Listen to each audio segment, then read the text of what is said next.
জরুরি বিয়ে আমাদের অ্যাকচুয়ালি অনেকেই ইনস্টাগ্রামে টুকটাক জিএসটিএস করে সেই অর্থেই কথাটা বলছি। আমাদের আবার যা হয় দুজনের একসাথে হয়। তুমি গুগলে সার্চ করে দেখবে, তার রিভিউগুলো শুধু দেখবে। আমি ভীষণই আজকে কেটে গেছি, মানে আমার কোন জিনিসটা প্রচার করে দিই, পরে তোমরাই কিন্তু আমাদের বলবে যে দিদি তোমরা, দাদা তোমরা এরকম ভুলভাল ইনফরমেশন দিচ্ছ।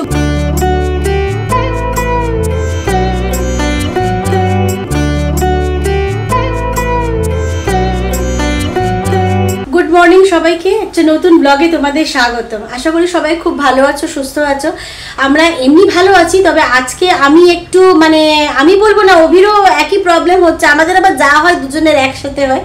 মেন ব্যাপারটা হলো আমাদের আর আক্কেল হয়ে হয়ে আর হচ্ছে না, মাঝে মধ্যেই আক্কেল দাঁতটা ভোগায়। মাঝখানেও একবার তোমাদেরকে বলেছিলাম এই সাইডটা আমি হাঁ করতে পারছি না, এতটাই কষ্ট হচ্ছে। নর্মালি চলাফেরা করতে বাইরে হতে কিছু হচ্ছে না, কিন্তু যে হাঁ করছি, খেতে যাচ্ছি, খুব কষ্ট হচ্ছে ভীষণভাবে। এই জায়গাটা একটা ভারী হয়ে আছে, এটার জন্য পুরো সেই মাথা অবধি টানছে। যাও, কিছু তো করার নেই, কাজকর্ম করতে হবে। আজকে আবার মেয়ের এক্সাম আছে, সব মিলিয়ে একদম তালগোল অবস্থা। ঘরের কাজ টাজ মোটামুটি হয়েছে। আর এবারে যাব ব্রেকফাস্ট, কারণ মেয়ে তো ব্রেকফাস্ট করেই ও স্কুলে যাবে, কারণ ফিরে এসে ভাতটা খায়। কারণ যে টাইমে এক্সামটা পড়েছে সেই টাইমে আর কি ভাত খেয়ে যাওয়ার মতো দরকার নেই। সেই জন্য এবার আগে আমি যাবো, ব্রেকফাস্টের সব কাটাকুটি করে রেডি করে তারপরে অন্য কাজে হাত দেবো। আর ওদিকে অভিযোগ আছে একটু মাছ আনতে, দেখা যাক মাছ পাই কিনা। মাছ যদি পাওয়া যায় তাহলে তোমাদেরকে দেখাচ্ছি। Good morning. চুলফুল না আসলেই বেরিয়ে পড়ছে। মাছের লোকটাকে ফোন করলাম, আমাদের সামনে যে বসে, ও আছে কিনা বললাম হ্যাঁ পড়ে আছে, তাড়াতাড়ি আসুন দাদা, আজ এখন শেষ হয়ে যাবে না। দৌড়চ্ছে, চুলফুল আসতে পড়ে গেছে। আপাতত যাবো, শুধু মাছটাই সকালে যা নেওয়া যায়, অন্য সকালে যা ডিউটি থাকে সেটা আজকে খুব একটা নেই। আপাতত শুধু মাছটা নিতে দৌড়চ্ছি মোটামুটি আমি। আর আমাদের এখানটা না পুরো বাড়ির জিনিসটা মনে হচ্ছে সুপার মার্কেট হয়ে গেছে। এই চাচাচ্ছে, ও ডাল, ও ওই সবজি, ও ওই তাই, বাড়ির নিচে সারাক্ষণ পুরো একদম তাল জমা যেমন চলছে ভ্যানে করে, ফুল সুপার মার্কেট হয়ে গেছে মাঝে। আমি মাছ নিয়ে এসে গেছি, মাছটা পাওয়া গেছে।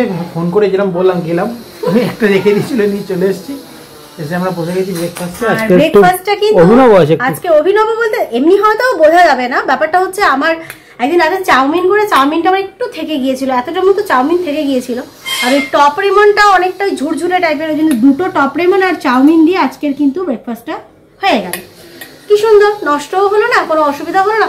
শুধু চাউমিনটা হলে কারোর পাতি ঠিক করে পড়তো না, আবার এটা মিলিয়ে ব্রেকফাস্টটাও হয়ে গেল, জিনিসটাও নষ্ট হলো না।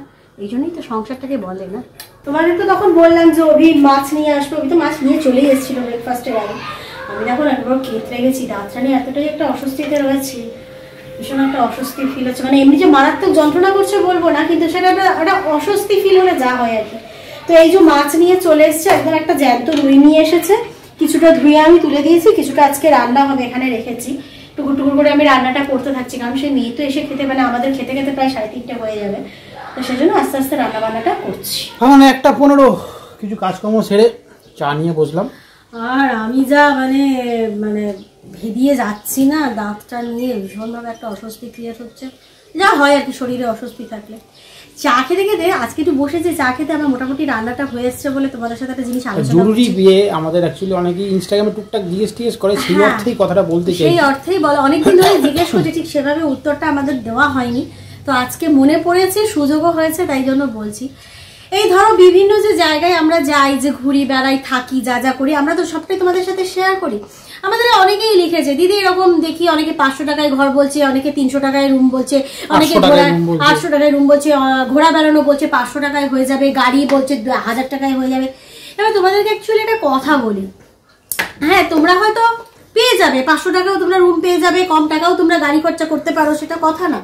কথাটা হলো সেগুলোতে গিয়ে কতটা তোমরা স্যাটিসফাই হবে সেটা কিন্তু কোনো গ্যারান্টি নেই। না, আমি আমাদের দার্জিলিং এর হোটেলটা দেখানোর সময় বলেওছিলাম, আবারও এখনো বলছি, এরকম ইউটিউবে যে কটা ভিডিও পাবো না, 500 টাকায় দার্জিলিং এর হোটেল, 800 টাকায় হোটেল, সেই হোটেলগুলো তুমি ওই ভিডিওটা দেখবে, হোটেলের নামগুলো দিয়ে তুমি গুগলে সার্চ করে দেখবে, তার রিভিউগুলো শুধু দেখবে।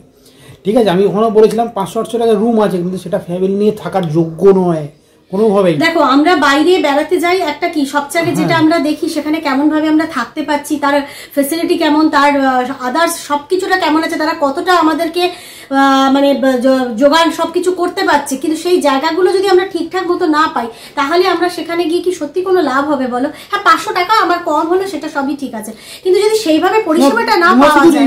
আমার কিছু বলার দরকার, আপনি শুধু রিভিউগুলো দেখবে, যেই হোটেলে যেই যারা বলছে বা 500 টাকা হোটেল বা 800 টাকা যে হোটেলটা দেখাচ্ছে, প্রথমত দুটো জিনিস হয়, একটা দেখবে রিভিউ খারাপ, আর নয়তো রিভিউ যদি ভালো হয় তুমি যদি ফোন করো তখন দেখবি 500-800 টাকা কিন্তু সেই হোটেলটা নেই।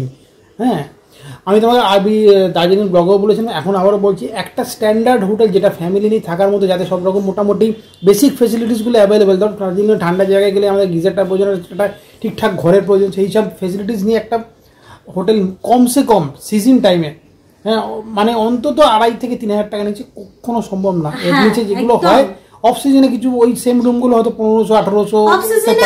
এখন সত্যি কথা বলতে কোন সিজনটা যে অফ সিজন, দার্জিলিং এর ক্ষেত্রে অফ সিজন হচ্ছে মোটামুটি বর্ষাকালটা কিছুটা হলো অফ সিজন রেটটা পাওয়া যায়, কিন্তু অন্য তোমার যে কোনো সময় বলো, সিজন টাইমে বলো, কোনো একটা স্ট্যান্ডার্ড হোটেল যেখানে সব রকম ফেসিলিটিস রয়েছে, সেটা দার্জিলিং বলো কিংবা পুরী বলো, 2,500 থেকে 3,000 টাকা। আর আমরা যদি এরকম জিনিসটা প্রচার করে দিই, পরে তোমরাই কিন্তু আমাদের বলবে যে দিদি তোমরা, দাদা তোমরা এরকম ভুলভাল ইনফরমেশন দিচ্ছ, ভুলভাল দিচ্ছ, সেখানে আমরা যেখানেই গেছি প্রবলেম হলো, ওই প্রবলেম হলো। কখনোই আমি বলিনি যে এই টাকার রুম পাওয়া যায়। ফ্যামিলি নিয়ে যারা থাকবে, হাজব্যান্ড ওয়াইফ বাচ্চা নিয়ে, তাদের জন্য একটা বেসিক এমিউনিটিস আর একটা স্ট্যান্ডার্ড রুমের তো প্রয়োজন, সেটা কিন্তু কখনোই ওই 500-800 যাবো, সেখানে যদি সেরকম সার্ভিস না পাওয়া যায়, তাহলে কি সেই জায়গায় গিয়ে থাকাটা কি সত্যি কোনো রকম মানে ভালো হবে? আমি তো জানি না।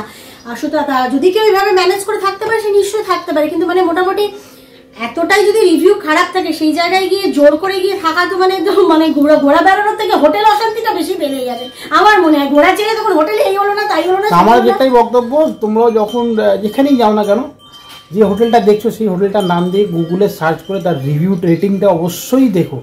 এই নয় যে আমরাও বলছি বলে আমাদের কথাই চলে যাচ্ছে, সেরকম না। আমরাও যেটাতে থাকছি সেটাতেও তোমরা রেটিংটা দেখেই তবেই যাও। আমরা বারবারই বলছি, আমরা থেকেছি বলে, আমাদের ভালো লেগেছে বলে যে তোমাদেরও ভালো। আমার আলাদা করে ভালো লাগার মতো বলার মতো কিছু নেই, কারণ আমি তো কোথাও পেট প্রমোশন করতে যাইনি, আমাকে কেউ পেট প্রমোশনের জন্য ডাকিনি। আমরা কিন্তু যে আমাকে ভালো বলতে হবে বুঝি, সেটাই আমরা বলি। আর আমরা তো জানো অত্যাধিক সাধারণ মানুষ, সাধারণভাবে কোনো ভদ্রভাবে ঠিকভাবে থাকা যায় সেই জায়গাগুলোই আমরা দেখি। আমি পরিবার, মানে আমরা তিনজনের পরিবার নিয়ে, আমার মেয়ে রয়েছে, আমার যেটা ভালো বলছি সেটা তোমাদের সবসময় যে ভালো লাগবে তাতে কোনো না, কিন্তু আমি যেটুকু বলছি, আমরা যে কটা হোটেল দার্জিলিংয়ে বলো, পুরীতে বলো, শান্তিনিকেতনে বলো, সেগুলোতে মানে যা যা দরকার সব কিছুই আছে। তোমার দুটো যদি দার্জিলিং হোটেলে যেমন এটা নেই, ওদের ফুড অপশান নেই, শুধু ব্রেকফাস্ট অ্যাভেলেবেল, সেটা অনেকের ক্ষেত্রে প্রবলেম হতে পারে। আমাদের ক্ষেত্রে সেটা কোনো প্রবলেম না, যেহেতু দার্জিলিং মেলের একদম পাশেই হোটেলটা, সুতরাং খাওয়া দাওয়া কোনো সমস্যাই না। আমাদের তো ক্লাসিকে বারবারই বলেছে যে আমাদের কাছে ফুডটা নিয়ে কোনো রকমই কোনো প্রবলেম হয় না। আমরা যেখানে আমাদের মোটামুটি প্রায় নিজের ঘরের মতো বলতে পারো, ওদের ওখানে কি একটা হলো, তোমাদের ওখানে কিন্তু সব খাবার দাবার খুব ভালো, কিন্তু সব রকম অনেক ভ্যারাইটিসটা কিন্তু কম। সেটা কিন্তু কোনো সমস্যা, তোমরা ইচ্ছে চলে এনে খেতে পারে। অনেকের কাছে সেগুলো প্রবলেম মনে হয়, আমি সেই জন্যই বলে দিলাম আগে থেকে আর কি। আমরা যেটুকু যা আমরা ব্যাপারগুলোকে মানে মানিয়ে নিয়ে আমাদের কোনো অসুবিধা নেই। এটা অনেকেরই হতে পারে যে রাত্রিবেলা আবার ডিনার করার জন্য বাইরে বেরোবো বা ডিনার নিয়ে আসবো, এটা হোটেলের মধ্যে হলে ভালো হয়। সেই দিক থেকে আবার দার্জিলিং এর ক্লাসিকটার মানে ওই একটা মাইনাস পয়েন্ট আছে, কিন্তু বাকি তো কোনো দিক দিয়ে কোনো মাইনাস পয়েন্ট আমাদের কাছে না। আমরা যে এনে খেয়েছিলাম সেটা খুব এনজয় করেছি আমরা, কারণ একটা সুবিধাও আছে, তুমি তোমার মতো 4টে দোকান ঘুরে মানে অনলাইনে করে দিলেও চলে আসবে না, অর্ডার করে দিলে ওখানে চলে আসবে। এটা সুবিধা আছে তোমার। ধরো যা তুমি খেতে যাচ্ছ সেটা হোটেলের রেস্টুরেন্টে অ্যাভেলেবেল নেই, তুমি বাইরে থেকে তোমার মর্জি মতো 2-4টে জায়গা থেকে আলাদা আলাদা করে এনেও হোটেলে খেতে পারো, কোনো সমস্যা নেই। আর সবচেয়ে বড় কথা, তোমরা যারা আমাদের দার্জিলিং এর ব্লগ দেখেছো, তোমরা যদি দেখে না থাকো অবশ্যই দেখবে।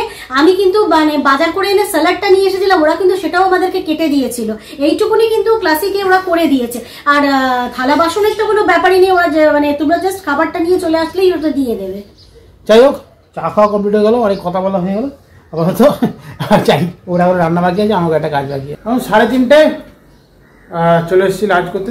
চলো তোমাদের লাঞ্চটা দেখাই, নিয়েও চলে এসছে এ থেকে স্কুল থেকে। চলো লাঞ্চটা তোমাদেরকে দেখি। এই হলো আজকের রান্না, ভাত, মুসুর ডাল, পেঁয়াজ দিয়ে, পেঁয়াজ আলু পোস্ত, সাদা হলুদ ছাড়া, খেতে দারুণ হয়। আলু সেদ্ধ দিয়ে মেখে উচ্ছে ভাজা, আর এই হলো মাছের একটু কষা কষা, আর মেইন আকর্ষণ পোস্ত বাটা। এই হলো আমাদের রান্না। এখন প্রায় 4টে। লাঞ্চ টাঞ্চ করে আমি নিচে আসলাম, যথারীতি আমাদের জল নেই, পাম্পটা চালানোর জন্য নিচে আসলাম। তারপর একটা ফোন এসে গেল, নিচে দাঁড়িয়ে ফোনে এতক্ষণ ধরে কথা বলছিলাম। আমার ভালোই হয়েছে, আমার পাম্পটা চালাতে নামতে হবে। একবার এখানে দাঁড়িয়ে কথা বলতে বলেছি, একবারই হয়ে এসছে, ওটা মোটামুটি ভরে গেলে পাম্পটা বন্ধ করে একবার উপরে উঠবে, হয়তো 4তলা বারবার নামার আর প্রয়োজন পড়লো না। ফোনটা যখন এসে গেল, নিচে দাঁড়িয়ে কথা বললাম, বেশ কিছুক্ষণ কথা চলছিল, একটা জরুরি ফোন ছিল, সব সেরে এখন এটা বন্ধ করে উপরে যাবো। এখন 6:30, আমি যাচ্ছি, একটু বেরোচ্ছি। আমার এই সকালে তোমাকে বলেছে ওই দাঁতের এটা আমার সেই দুজন সিঁড়িরও এবার বোধহয় একটু হালকা মতো রক্তও বেরিয়েছে, ব্যথাটা তো খুব হয়ে আছে, আমারও আছে, তো সিরিয়াসকে একটু বেশিই আছে। সেটার জন্য একটা ওষুধ নিতে যাবো। ওষুধ আগে আমি নিয়েছিলাম, কালকে থেকে একবার করে খেয়ে মোটামুটি শেষ হয়ে গেছে। ছোটো সাইজের একটু বড়ো ভার নিয়ে আসতে হবে। তাই আমাদের যে হোমিওপ্যাথি দোকানটাতে যাই ওখানেই যাবো হোমিওপ্যাথি, কারণ এই যেতে পেন কিলারটা খুব একটা খেতে যাই না, ওটা খুব একটা মানে সুবিধার জিনিস হয়, তো সেই ওষুধটা নিতে মোটামুটি যাচ্ছে। আর টুকটাক একটা জিনিস আছে সেগুলো নিয়ে ব্যাক করবো। 6:30 বাজে। আমি ভীষণই আজকে কেটে গেছি, মানে আমার সমস্ত কাজকর্মটাই গুলিয়ে যাচ্ছে, এতটাই মেয়ে একটু পড়ছে, ওকে একটু মানে একটু করে দেখছি, আবার উঠে এসে এখানে বসছি, একদম ভালো লাগছে না। অভিও একটু বেরোলো, একটু দোকানে গেল, ওষুধের ব্যাপার আছে, তো আপাতত বসে আছি। অভি আসুক, এলে একটু টুকটাক কিছু খাবো, খেয়ে রাতের আবার দেখি কি করা যায়, মানে রান্না টুকটাক করা আছে, একটু ভাবছি আলু মাখা টাখা করে নেবো, সেটা করবো। আপাতত এই যে আমি এখন এইভাবেই বসে আছি। ওদের এই হোমিওপ্যাথি দোকানটা ক্যাশ ছাড়া কিছু নেয় না। আমি গেছিলাম এটিএমে টাকার জন্য, এটিএমে ঢুকে মোটামুটি বাইরে 8 ঘন্টা ধরে প্রায় দাঁড়িয়ে আছে। একদম ভদ্রলোক ঢুকেছে, সে আর বেরোই না বেশ অনেকক্ষণ সময় এখানে ফালতু গেল।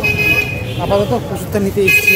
ফাইনালি হলো ওষুধ নেওয়া কমপ্লিট। অবান্তর সময় গেল টাকা তোলার জন্য এটিএমে।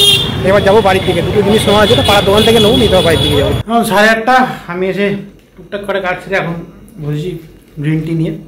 আর এই বিস্কুটটা নিয়ে এসেছিলাম, এটা ভিডিও খেতে ভালো আছে। হ্যাঁ, আমার ভালো লাগে খুব এটা খেতে। খাস্তা। তবে আজকে শুধু কামড় মারতে পারবো না, আজকে কি করে খাওয়া চল ব্যাপার, দাঁতে ব্যথা নেই, খাস্তা খাস্তা না, এটা টোস্ট ওই হলো আর কি, টোস্ট খাস্তা ওই একই। আর আমার জামা চেঞ্জ দেখছো, আমি চাটা খেয়ে গপুকে শোয়াতে যাব, ওজন্য আর কি জামা টামাগুলো চেঞ্জ করে বসেছি, চাটা খেয়ে নি গ্রিন টি, সান্ধ্যকালীন চা। এখন কটা বাজে? 10টা বাজে যাচ্ছে আজকে। রেডি হয়ে গেল অনেকটা, ওই সে রাত্রিবেলা পাম্প চালানোর চক করে। আমি এখন রাত্রিবেলা করে নিজে পাম্পটা চালিয়ে, কারণ নয়তো মাঝরাতে নয় ভোরবেলার দিকে জল থাকে না। আমাদের এখানে পিকুলিয়ার ব্যাপার সেপার। যাই হোক, বসে গেছি ডিনারে। এই হলো রাতের আজকে মেনু। আচ্ছা, মেনু হচ্ছে ভাত, অমলেট, ক্যাপসিকাম পেঁয়াজ দিয়ে মাখা আলু, ডাল, আর এই তরকারিটা অ্যাকচুয়ালি একটা করে পড়েছিল, এই তরকারিটাকে এখন টেনে নিয়েছি। এই হলো ডিনার। আমার পাতে ভাত নেই একটাই কারণ, আমি একটু মুড়িটাকে নরম করে ডাল দিয়ে মেখে জাস্ট গিলে নেবো। ভাতটা ইচ্ছে করে না আমার খেতে, দাঁতের জন্য পাগলাতেও পাচ্ছি না, মুড়িটা দিলে নরম হয়ে যাবে, ওটা খেয়ে সেই মুড়ি খাওয়া ও অসম্ভব বিরক্তি বয়ে গেছে, আমি খেয়ে নেবো মুড়ি। 10টা করি, ডিনার কমপ্লিট। বেশ ভালোই হলো ডিনারটা। ভাতটা খেলাম আজকে, ওর যেহেতু খেতে একটা অসুবিধা হচ্ছে, ও যদি মুড়ি খেলো, রুটিটা আজকে খেলাম না। রুটিটা রোজ দিন খাই না, রুটিটা খেলে একটু অম্বলটা তো হয়, ভাতটা খেলে কোনো সমস্যা হয়, কিন্তু ভাতটা খেতে ইচ্ছে করে না রাত্রিবেলা। এটা কিছু করার নেই, ওরা গত 2 দিন রুটি খেয়েছে, আজকে যেন ভাতটা খেলাম। আমি কাল দেখি রুটি খাবো, মানে রুটিটা টানা খাওয়ার একটু অ্যাভয়েড করি। যাই হোক, আজকে ব্লগটা মনে অনেকটা বড়ই হলো। ব্লগটা যদি কিছু ভালো লেগে থাকে অবশ্যই একটা লাইক করে দিও। যারা পরিবারের সদস্য এখনও হয়নি তারা অবশ্যই চ্যানেলটা সাবস্ক্রাইব করে হয়ে যাও আমাদের পরিবারের সদস্য। চলো আজকের মতো এইটুকুই, দেখা হবে নেক্সট ব্লগে খুব তাড়াতাড়ি। সবাই ভালো থেকো, ঠিক আছে, টাটা, গুড নাইট।